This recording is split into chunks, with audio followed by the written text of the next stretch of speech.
Aba, sobra-sobra na yun. Dinagdagan ko pa nga ng tubo, ano? Sobra naman kayo. Ang gusto ni Brando, makausap kayo. Isama niyo raw si Miriam. Eh, ba't kailangan ko pa sumama? Yun ang gusto niya eh. Ba't kailangan pa ba yun? Hoy kayo, ha? Pwede ba? Huwag kayo istorbo at nagmamadali kami. Yun ang utos, yun ang masusunod.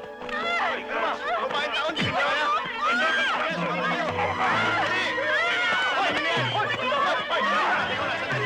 Papaliwanag kami, teka muna. Paliwanag kami, sandali! Aray! Aray! Ano ba yung ating sa akin?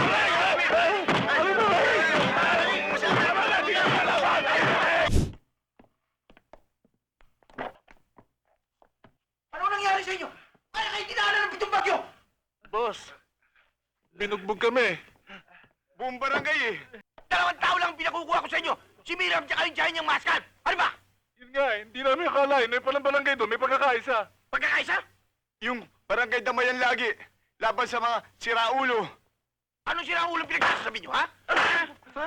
Mga tarantado? Ha? Ano ba kayo sa buhay ko? Ano sila? Oh, ano? Talikan niyo si Miriam! Kunin niyo! Dalhin niyo rito!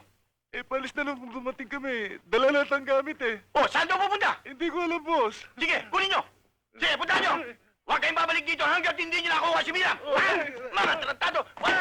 Ang lalaki ng katawan niyo, puro inudol!